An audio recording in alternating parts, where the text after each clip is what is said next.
A lei do financiamento do ensino superior foi uma tentativa de criar um quadro de sustentabilidade para este setor e nesse sentido foi uma lei positiva, portanto, e uma iniciativa positiva, mas que praticamente nunca foi aplicada. Portanto, nos seus primeiros anos foi aplicada embora sempre com diversas dificuldades, que já lá vamos identificá-las, mas depois, sobretudo nos últimos anos e nos últimos 4 anos, devido à crise que o país atravessou e devido ao momento particular que o país atravessou, portanto, a lei não deixou mais de ser quase como elemento de referência, mas que esteve muito longe da realidade. Mesmo nos primeiros anos em que a lei deveria ter sido concretizada e implementada, a lei definia um conjunto de regras gerais para enquadrarem esse financiamento e essas regras tinham a ver sobretudo com os chamados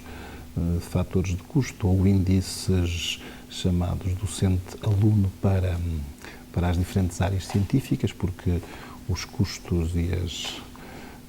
as exigências de formar alguém na área da medicina ou da veterinária é diferente de formar alguém na área do direito ou das línguas e, portanto, havia uns indicadores de referência e eles foram, de facto, sendo utilizados. Mas depois o modo como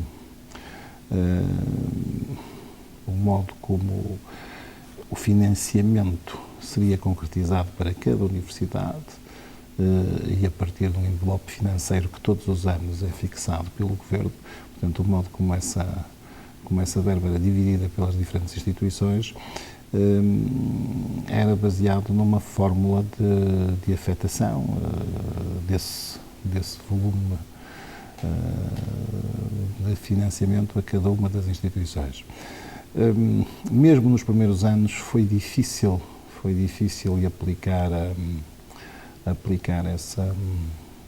essa fórmula porque a sua aplicação direta traduzia-se sempre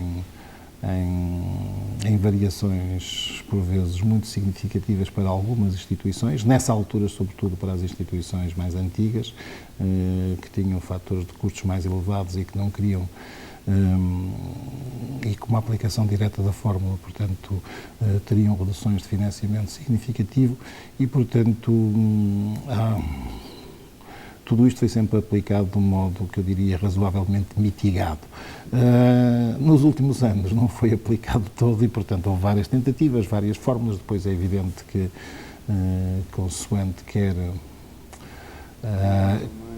quer a perspectiva de cada dos membros do Governo que em determinados momentos assumiam a pasta do setor, quer consoante as perspectivas também das instituições que conseguiram influenciar todo este processo, pois houve anos em que foram criados fatores de qualidade que eram afetados a fórmula, anos em que não foram, anos em que tudo isto apenas tinha a ver com o número de estudantes. Houve várias tentativas, mas nunca houve uma aplicação, por assim dizer, integral da lei. Volto a dizer, a existência desses indicadores de referência, dos chamados indicadores, portanto, os índices que nós chamamos ETIs, de professores, alunos por professor, por docente para cada área do conhecimento,